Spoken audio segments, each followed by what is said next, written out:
Ladies and gentlemen of the press, this one is not about the ODM. This is about the doctor strike. We have reviewed the fact that members of the 7,000 strong Kenya Medical Practitioners, Pharmacists and Dentists Union have been on strike since March 13th to demand better pay, and the strike has disrupted healthcare in the country's 57 public hospitals. We are of the view that the situation is moving from bad to worse, and soon we will have a full-blown crisis in which all health workers will down their tools. Already, clinical officers have joined. I therefore have a personal appeal to both the government and the doctors. After very wide consultations, I am convinced that the doctors and all other health workers currently on strike will be able to craft a return-to-work formula and resume duty if the government were to meet their demands halfway while negotiations continue. We therefore appeal to the government to address itself to the following three broad areas as a way of progress towards ending this strike. 1. Pay for medical interns. Interns have been earning 206,000 shillings per month. These are actually the doctors running level 4 and many other public hospitals.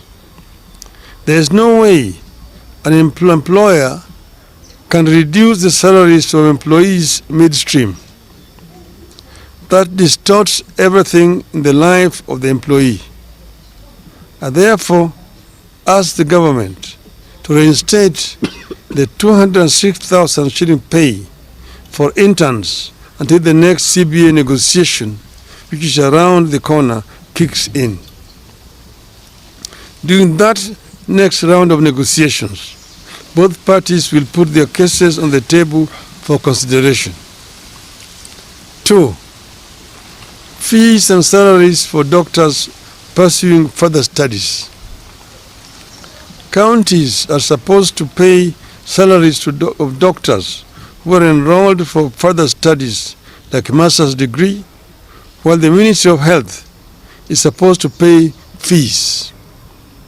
My understanding is that while counties have kept their side of the arrangement, the Ministry of Health has failed to do so since 2018.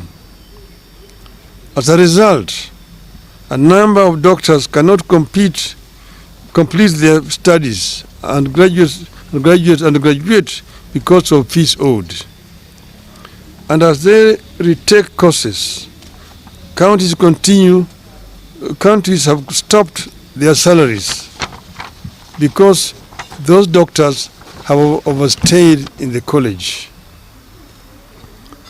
I urge the Ministry of Health to immediately engage the doctors and their learning institutions with a view to clearing the fee balances and enable the doctors to complete their studies. The ministry must also engage counties to resolve the issue of pay for doctors who have overstayed in the college through mistakes not of their own making. The ministry should also work out a plan for paying stipends to doctors who forego county salaries and ministry fees and privately fund their higher education while offering services in public hospitals. Such hustles should be supported. 3. Address the problem of doctors on contract. I have been shocked to learn that some of our high-end hospitals are hiring doctors on as short as a month, 2-month or 3-month contracts. This is wrong. The ministry is failing to stand up for the doctors to prevent their exploitation and exposure to the unfair practices. This ministry must lay down the rules that ensure fair and sustainable labor practices by both the public and private health providers. 4. Equal pay for equal work. Doctors are complaining about a free-for-all system where some employers have the free hand to decide what to pay. The result has been a very unequal system where doctors hired to do the same job experience huge variation in salaries. The medical profession is too important to be managed so casually. The ministry must intervene for the doctors. 5. And procedural termination of services. I have terminated contracts of the doctors for one reason or another to reconsider their actions and engage the doctors. The counties that have done so or are in the process of doing so know themselves. I request them to reconsider their steps. I believe that the above actions, if taken in consultation with the union, will see us avert the crisis that is building up in the health sector and pave ways for less antagonistic engagement. This is a crisis that has serious ramifications. We want this crisis to be resolved.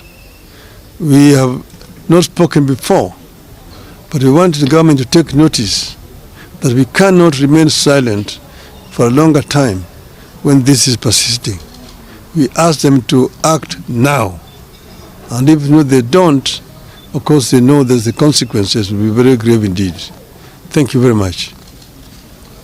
Thank you. There are no questions? Okay. Thank you.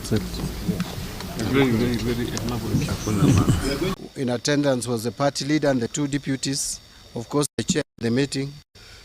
But then I want to ask the SG, the deputy SG who is standing in for the substantive Secretary General, to read the official statement or press statement from the party, and then if there will be questions, we'll be glad to take them, but we'll restrict them to about 3. SG. Thank you. Yeah.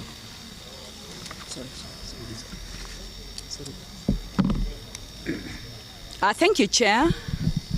And as you know, ODM is a party of order, rules and regulations. We usually have our consistent meetings of the National Executive Committee.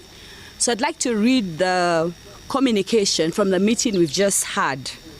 The National Executive Committee, NEC, of the ODM party met today, Thursday, 11th April 2024, to deliberate on a number of issues concerning the party in the run-up to party activities scheduled for this month and the days to come.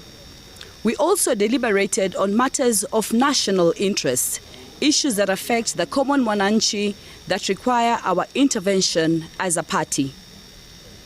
The party leader, the Right Honorable Raila Odinga, and the two deputy party leaders, Honorable Wycliffe Oparanya and Honorable Hassan Ali Joho, attended the meeting. The following are the resolutions. 1. We endorsed the new look 3-member National Elections Coordinating Committee, that is NECC, to replace the defunct National Elections Board that was disbanded following recommendations of the National Executive Committee on September 6, 2023.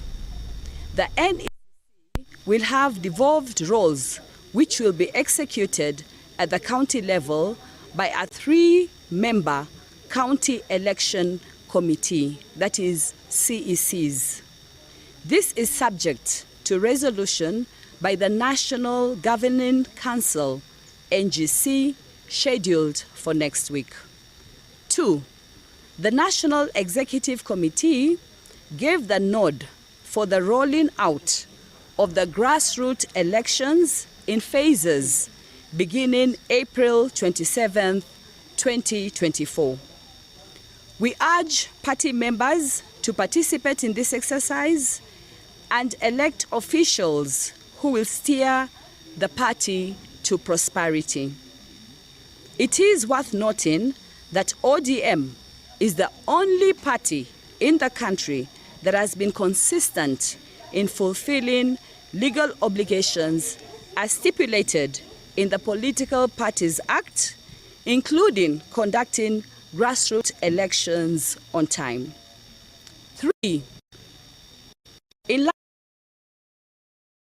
the Political Parties Disputes Tribunal on matters filed by members facing action, the NEC referred the matter to the legal committee of the party for further direction.